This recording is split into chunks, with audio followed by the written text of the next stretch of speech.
Sabi ng mga matatanda sa amin, huwag ka raw basta-basta tatawag o kikibo kapag may dumadaan sa harap ng bahay tuwing gabi.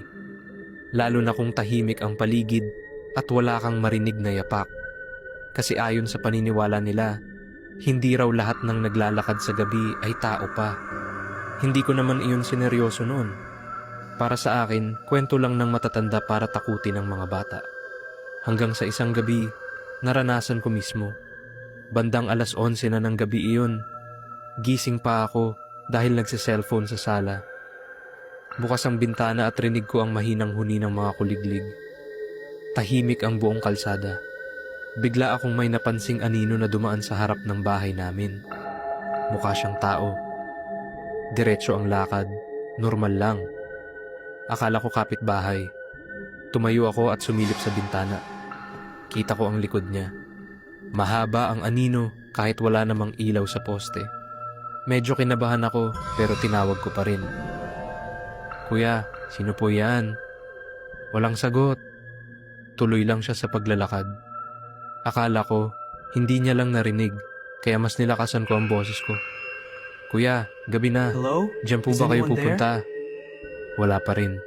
Hindi siya lumingon. Hindi bumagal ang lakad. Para bang wala akong sinabi. Napaisip ako, kung tao yun, kahit papaano, lilingon o hihinto.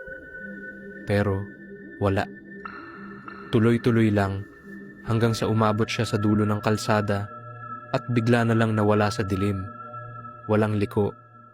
Walang pasok sa eskinita. Parang bigla siyang naglaho. Kinilabutan na ako. Bumalik ako sa upuan ko, pero hindi na ako mapakali. Maya-maya, may dumaan ulit. Isa na naman, parehong itsura ng lakad, parehong tahimik. Tinawag ko ulit, pero ganoon din. Walang pansin. Doon ko naalala ang sabi ni Lola. Kapag tinawag mo sila at hindi sumagot, huwag mo nang uulitin. Hindi na sila tao. Napatingin ako sa orasan. 12:00 na. Biglang may dumaan na pangatlo. Mas mabagal. Mas malapit sa bintana. Kita ko ang hugis ng ulo niya. Pero wala akong makita na mukha. Hindi na ako nagsalita. Hindi na ako huminga halos. Dumaan siya sa harap ng bahay namin, huminto saglit, at dahan-dahang humarap sa bintana ko. Doon ko napagtanto na mali pala ang ginawa ko noong una. Kasi parang narinig nila.